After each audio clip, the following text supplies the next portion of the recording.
When Joey Krug was 10 years old, his dad bought him an old Apple computer on eBay. Although neither realized it at the time, it would prove to be a timely gift. Around that same time, my brother got sick with this really rare disease called hemolytic uremic syndrome, and he had this variant that is super rare. Only about 600 people in the world have it, and programming was kind of a way to take my mind off that. Krug's brother did recover, and Krug pretty much forgot about programming till he was 15 years old when he discovered Bitcoin. Hello, everyone. I'm Chitra Ragavan, and this is When It Mattered.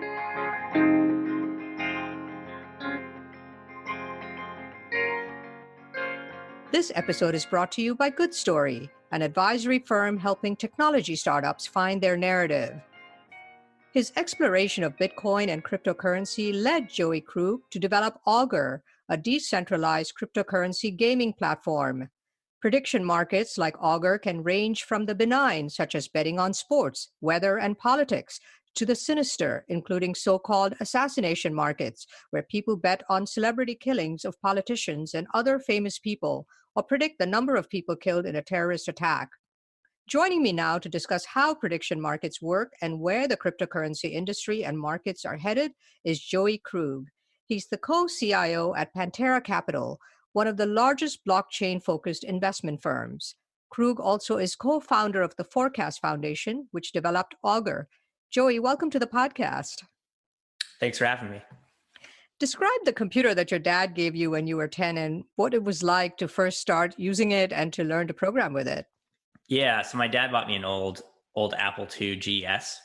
I think it was one of the nicer models of the Apple II, but of course he bought it, decades later, so it was pretty cheap on eBay. There are kind of a few things you could do.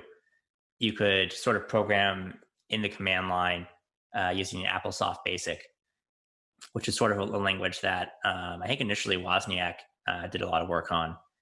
Steve Wozniak built that, and there wasn't a whole lot you could do with it. Like you could write, fairly simple programs. You could write programs that would, make small games, like text-based games, and you could do a few other things, but it wasn't super extensible.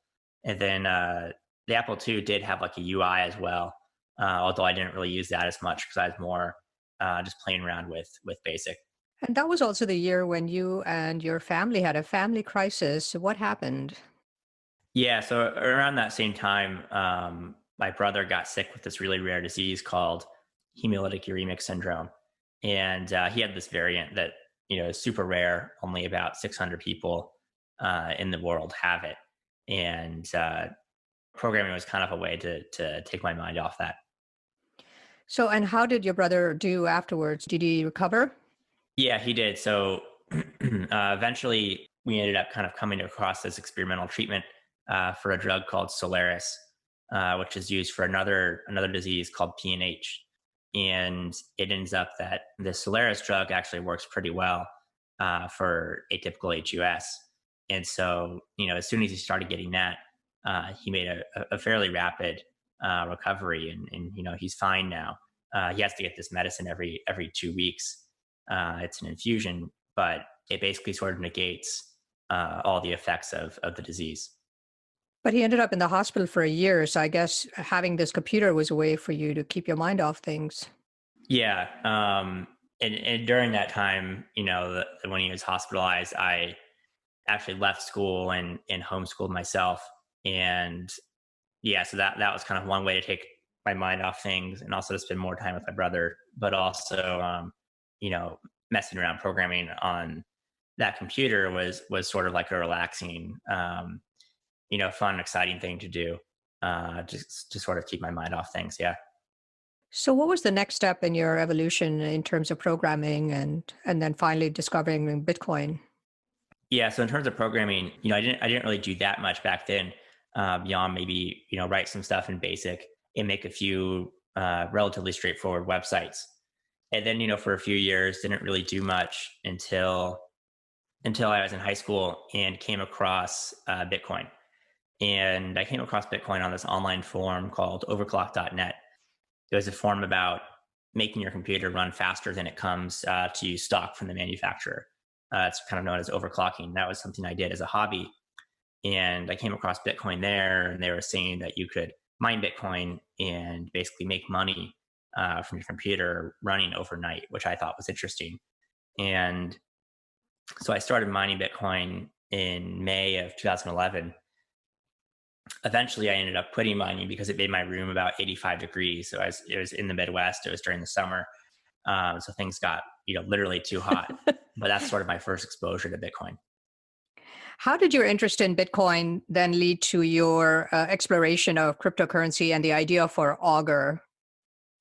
Yeah. So after I started kind of getting into Bitcoin in 2011, I basically mined it, read the white paper, which is the sort of idea for a currency that somebody had created that, wasn't created by a government, which I thought was interesting because that was the first time I'd seen anything like that beyond gold.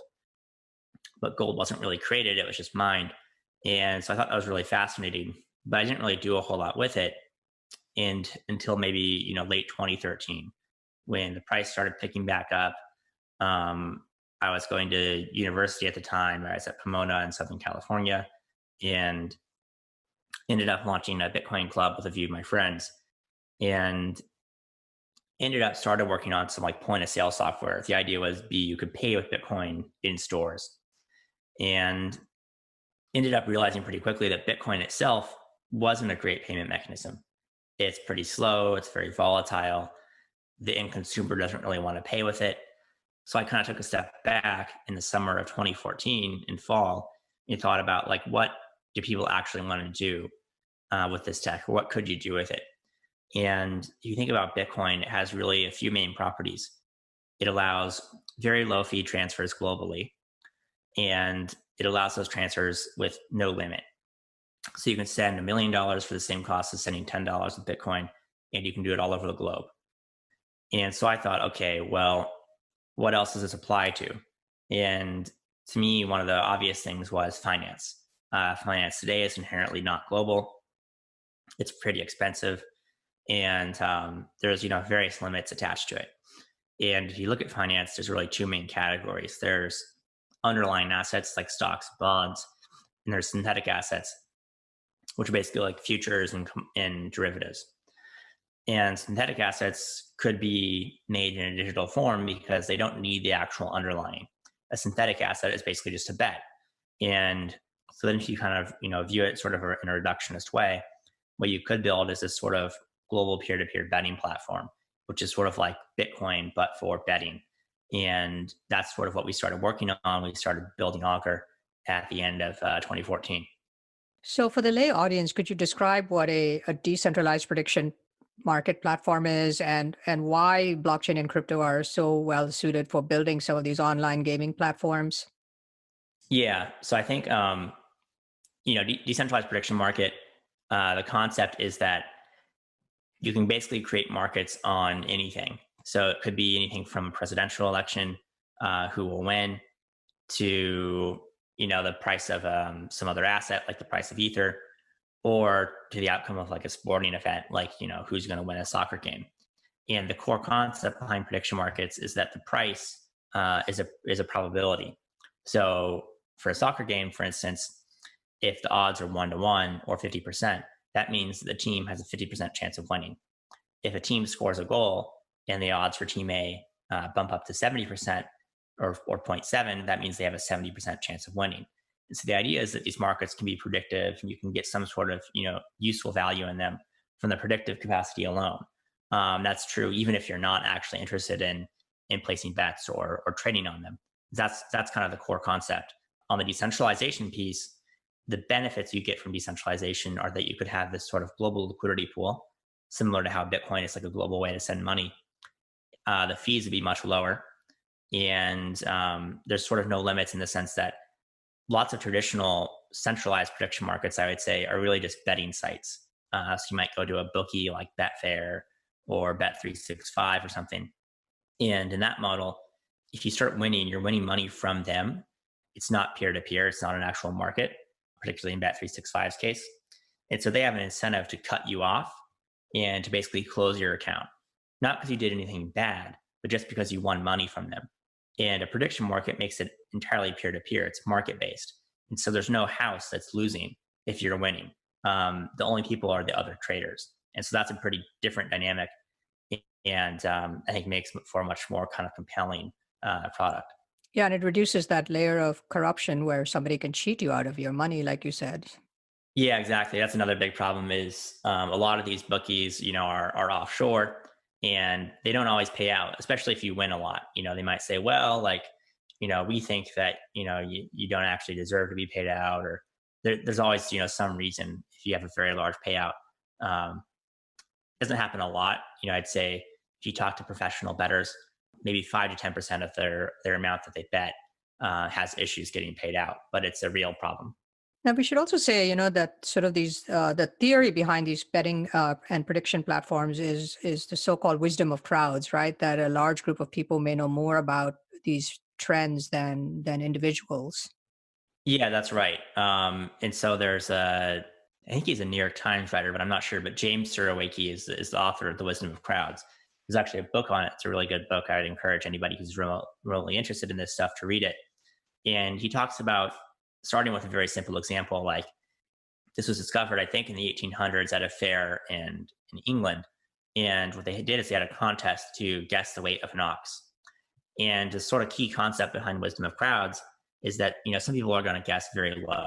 They might say, oh, the ox only weighs 100 pounds. Some people may guess very high. They may say it weighs 10,000 pounds.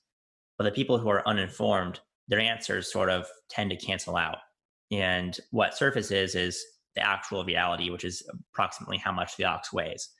And I think in that specific example, it's actually backed by like real world historical data. They were within, I think, about 2% of the actual weight of the ox. To take it a little less abstract, this concept also applies to the stock market. So if you think of I believe it was the Challenger explosion that was caused by faulty O-rings. One of the two big NASA rocket catastrophes was caused by that. And the market was able to figure out which company produced the faulty O-rings. And within a matter of hours, the price of that company had went down by, I think, 8 to 10%.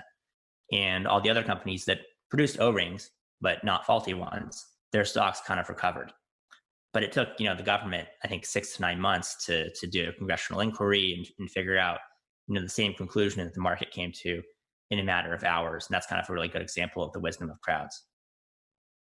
That's amazing.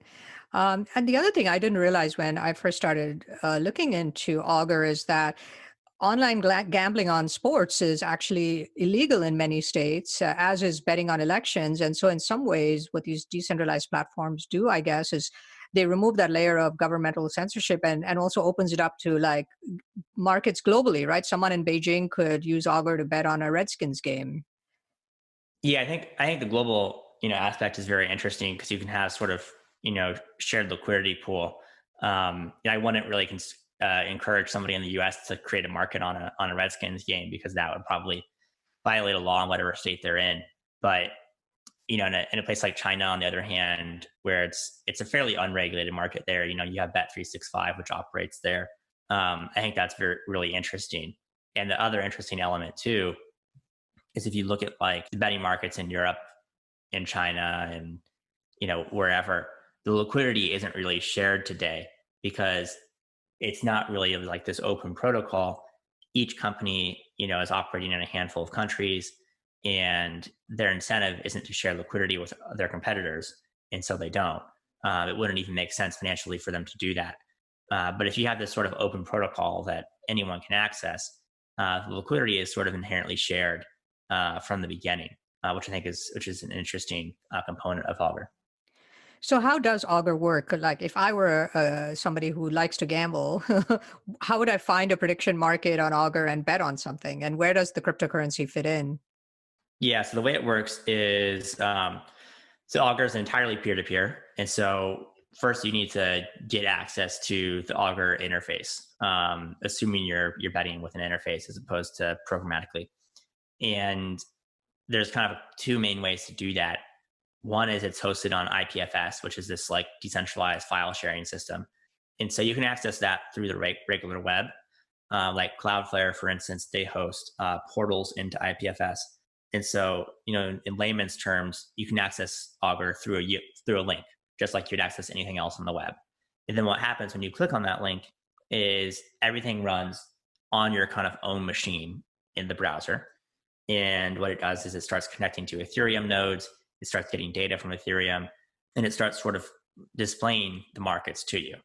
And then what you would do as an actual user is you would sort of search for or look for the market that you wanted to bet on.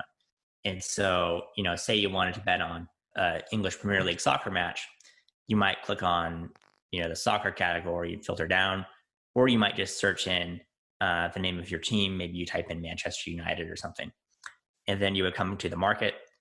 You would look at the price. You would say, hey, Augur says that, the current market price is Manchester has a 60% chance of winning. If you think feels cheap, then you would basically input the amount that you want to bet on it. And at that point, you need two things. You need an Ethereum wallet, which is pretty easy to get nowadays. Like you can get one even using a username and password.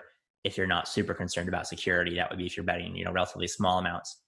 And then the second piece is you need the currency to actually bet in. And right now, Augur uses Ether. In the new version 2 that's going to launch in a few weeks, it'll use DAI, which is the stablecoin pegged to the dollar. And so to acquire DAI, you could buy it on Coinbase. There's a few other ways you can buy it. If you were, say, in Asia and there wasn't an exchange that had DAI, you could buy Tether, which is pretty easy to get. And then there's really easy ways to convert Tether into DAI. And so it's something that, most countries in the world should be able to get. Online betting is a huge industry. What is the potential for these decentralized crypto prediction markets? Yeah, so I think long term, if you look at them, you can sort of think about, okay, well, what would it look like if you had a betting platform that the liquidity was sort of global and the fees were very low?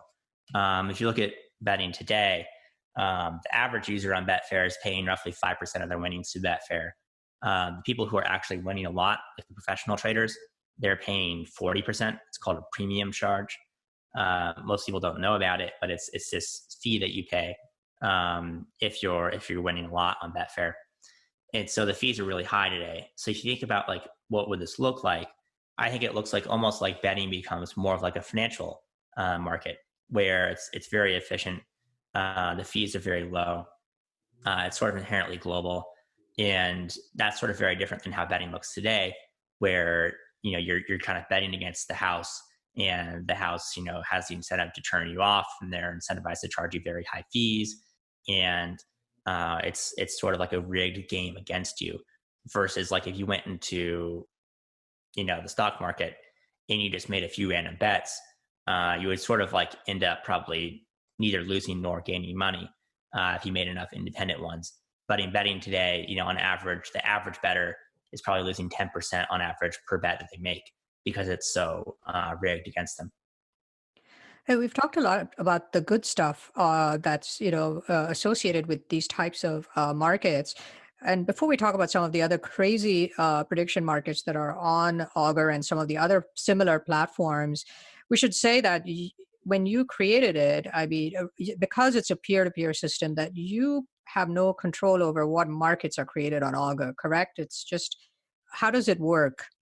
Yeah, that's right.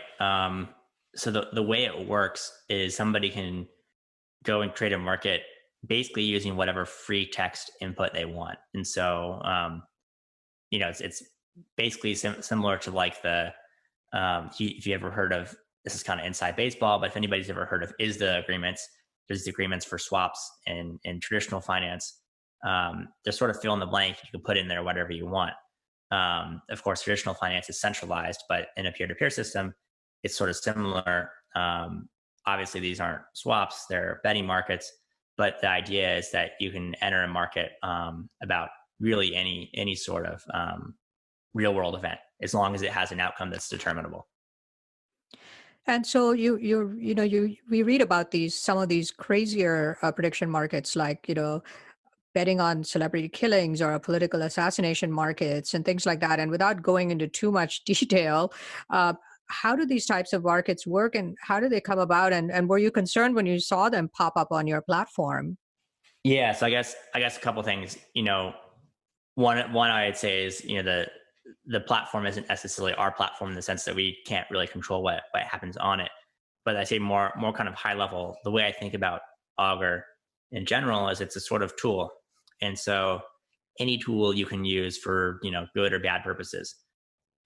The classic example is, something like a hammer or a car. Well, either of those you can kill somebody with, but you can also build a house or go on a vacation with your kids. In the case of something like Microsoft Word, you can write a beautiful essay or a poem, or you can also write a ransom note. And the same thing is true as here. And so when I thought about, building Augur, these weren't really use cases I was thinking about as being interesting. And the way I thought about it is, sort of do the benefits of this tool outweigh the potential negatives of the tool? And I think that they do. If you look at it empirically, don't take my word for it, look at the data. Historically, almost no money has been actually bet on these sorts of markets on Augur. In fact, at the moment, there aren't any markets like this on Augur, but there were, I would say almost 2 years ago now. The only time they really existed was for a period of about a month right after launch, where somebody made them, I think, for shock value. But nobody really traded in those markets besides the person who created it. One of them, the person traded $50 with themselves to sort of make it look like somebody placed a $50 bet on it. But that was a sort of the extent of the activity, which I guess is a sort of like positive thing about humanity, which is like, it's actually good that humans, even though they could bet on this stuff, actually don't want to. But if you had some kind of a well-funded state actor that wanted to do harm, theoretically, they could use something like this to do it. Although, like you said, to date, it's there's that shock value, but no one has really leveraged it in that bad way. Yeah, so I think in terms of a state actor, I think if I were a state actor, I think the way you could potentially leverage this is by maybe, this is something that DARPA and the CIA wanted to do, a decade or so ago, but it sort of got canceled for political reasons. But you can make markets on like whether a certain regime change will happen or things like that, not where you're trying to actually incentivize the activity, because things like that, there's not really a dollar sum you can incentivize it with per se, but more to try to elicit what people actually know on the ground. So somebody on the ground knows that, there's this huge protest happening in Egypt. It might be useful to know that, have that priced in the market. I think it would be extremely difficult to actually say incentivize a protest using market forces. That is just something that people tend to do, those sorts of activities, due to very passionate reasons versus like paying them. Well, if you're a nation state who has enough money to pay people to protest, you may just pay them to protest outright. You don't need Augur to do that, as an example. Yeah, it would be a lot simpler, right? Right. Yeah, way simpler. It's my understanding, and correct me if I'm wrong, that when you first developed Augur, that there was some kind of a so-called kill switch where you could come in and intervene if something, crazy was bet on, but that kill switch was actually killed. I mean, so what happened there, and what would a theoretical kill switch have done, and why did you guys get rid of it if you did? Yeah, so it wouldn't have done much. What it was a thing called called an emergency stop, and for developing smart contracts, which is what this technology is called, it's sort of recommended practice that when you create a very complicated one, there's some sort of way to pause it and enable people the ability to withdraw their funds. And so, when we launched the first version of Augur, there was a trusted community member who had the ability to pause everything for a window of about 2 weeks after launch. And the idea was that if somebody found some sort of critical security bug, a bug that could lead to people losing lots of money, the idea was that the contract would be paused, people would withdraw their funds, and a new version of Augur would be deployed that had a fix for it.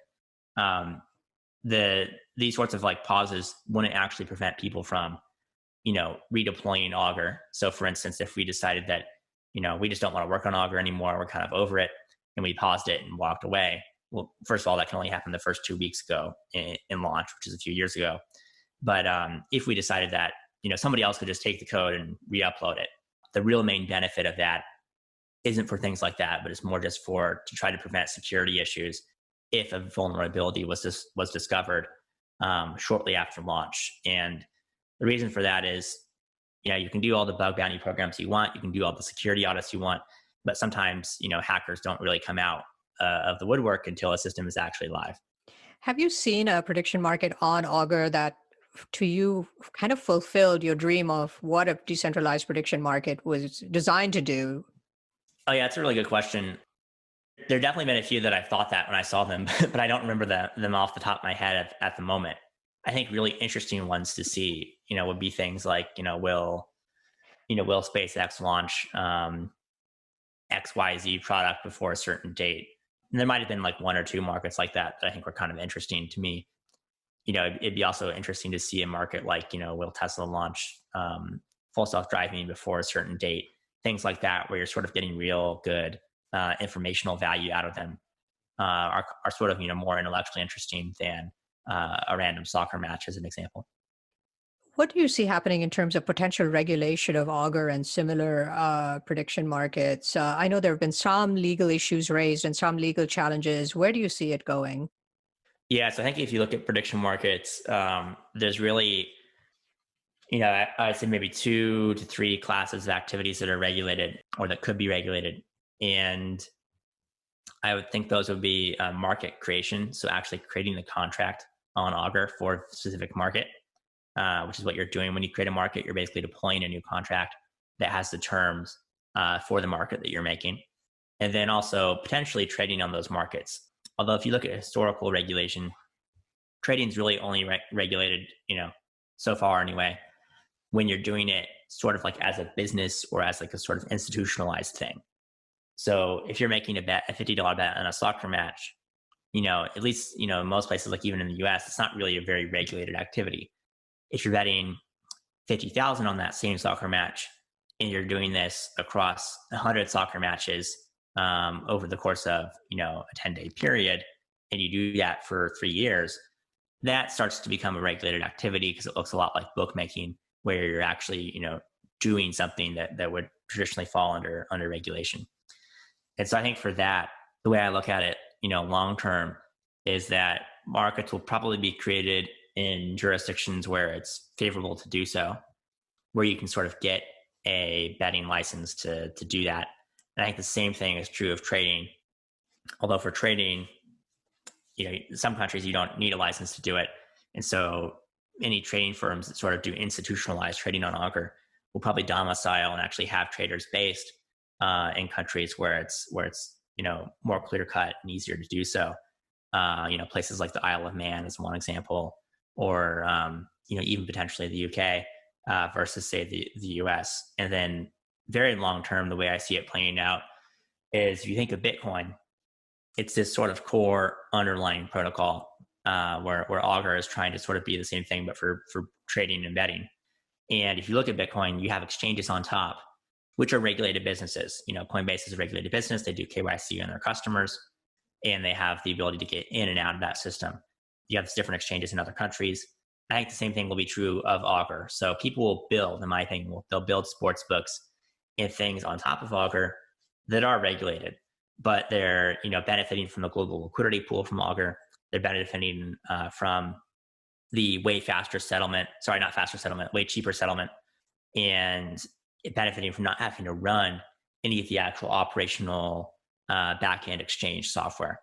And so you can sort of think of it like you're just building a UI on top of Augur. And I think those, long-term, I would see those probably being regulated where, if you're a company that's creating markets on Augur, trading on Augur, and that sort of thing, I think those companies will sort of be regulated. So people will build, in my opinion, the short answer is people will build sports books on top of Augur, where those individual sports books get regulated in their respective jurisdiction, but they're sort of accessing the underlying liquidity pool that's shared sort of globally, similar to how Bitcoin works. I'd love to get your insights on where we are in the cryptocurrency industry in general. We had the heyday of 2017 where it was tons of excitement, prices skyrocketing, and now you're kind of in this in the doldrums. What's going on, and where are we headed in the next year and the next 2 to 3 years, would you say? Yeah, I think in terms of where the market's headed, you have a couple of big problems still. One is it's still very difficult to acquire cryptocurrency. I'm a huge fan of Coinbase, but it's still actually pretty difficult for the average person to even acquire cryptocurrency through Coinbase. Like if you try to create a new account there, the amount of steps, the amount of time it takes, the amount of time you have to wait, all that stuff, it adds up. And if you're a crypto geek who's buying it because you think Bitcoin's going to go up, that's a hurdle worth jumping over. But if you're like a person who came across an application for the first time, and you're like, I wonder if this crypto stuff is actually even useful, maybe I'll try it with $100 and see where it goes. The example might be better on Augur, who's comparing it to a centralized option. It's probably not worth the hurdle for them to wait a week to get their money. That's still a big problem, is the fiat on-ramp problem. I think lots of people are working on that, but it's going to take a few years for it to really get solved, where you can onboard and get crypto very quickly. The other problem is scalability. And that's sort of in the phase where people are launching test networks that have the ability to do hundreds of transactions per second, but they're not, in production yet. I think by the end of this year, we'll maybe see one or two of those in production. Certainly by the end of next year, we'll see a good handful of those in production. And I think you sort of need both of these things for the space to start to take off from like a fundamentals, actually useful standpoint. From the price standpoint, I think with the halving coming up, I think that's going to be pretty solid, positive price pressure for Bitcoin. For those who don't know, the halving is this sort of concept that the amount of Bitcoin printed or mined every day, starting, I think, in roughly May this year, will cut in half. So there's going to be less supply that's on the market. And if the demand stays constant, that would make the price start to go up. But I think from a fundamental standpoint, which is what I'm more excited about, things start to look very interesting around the end of this year. Given all the regulation that's already set in and is bound to set in and even more, in the coming years, will people ever be able to make the kind of money they made back, say, when you were, a young user of Bitcoin and mining Bitcoin, and is kind of that period over? Well, I think in terms of percentage increases, Bitcoin I think has gone up 10,000x or something like that since the beginning. So that's obviously not going to happen again. It would be worth more than the global economy, I think, if it went up 10,000x. But Bitcoin certainly could go up 10x from here. That would put it sort of on par with the market cap of gold, or a little bit lower. And you could view Bitcoin as a sort of digital version of gold. The other area where I think you could potentially make, returns would be in things outside of Bitcoin. So if you look at the ecosystem around Ethereum, it's sort of trying to make a decentralized version of finance. And stuff there isn't nearly as expensive as Bitcoin is. It's sort of more like Bitcoin in 2011, both in terms of pricing, but also in terms of actual adoption and how far along it is and how far it has to go and that sort of thing. And so I'd say, you're not going to make the same returns that, I buying Bitcoin at, say, $20 back in 2011. But, the next kind of big thing never looks like the last one. And I think there are areas, even within cryptocurrency, where, as a savvy investor, you can make really solid returns over the next, 5 years, if any of these other areas beyond just digital gold start to play out. And is there any one area that people should keep an eye on as sort of the next area to watch? Yeah. To me, it's sort of decentralized finance. I think if you look at what this tech could be used for, it really can be used for money, a digital store of value. And then if you look at money, what do you use money for? Well, people buy stuff with it, but they also use it in various financial activities to try to make more money or to try to hedge against various risks. And so if you could have a financial system that was very efficient, global, with very low fees, and sort of like the equivalent of Bitcoin, but for finance, I think that would be a really compelling use case. Looking back at your younger self, when you first discovered Bitcoin and your journey over the last, decade or more, do you have any thoughts on sort of what you have learned and the person you've become as a result of understanding this new technology? Yeah, I mean, I guess, I think one thing I thought, back then is that like all the good opportunities would be taken up super quickly. But it's not really true. There's still a ton of new opportunities in the space to create businesses that people haven't really done. So I guess, it's pretty rare that you're actually too late to an industry, I guess would be something I've learned. it's much, much easier to be too early. So I guess that's kind of one thing. The other thing is just that, you're kind of always still learning, especially in an industry that moves as fast as crypto. It feels like, if I just like went, away from my keyboard for a year, I would probably feel very dumb when I came back. So you have to kind of be constantly paying attention, is the other thing. Awesome. Joey, thank you so much for joining me today and for the great conversation. Yeah, thanks for having me. Joey Krug is the co-CIO at Pantera Capital, one of the largest blockchain-focused investment firms.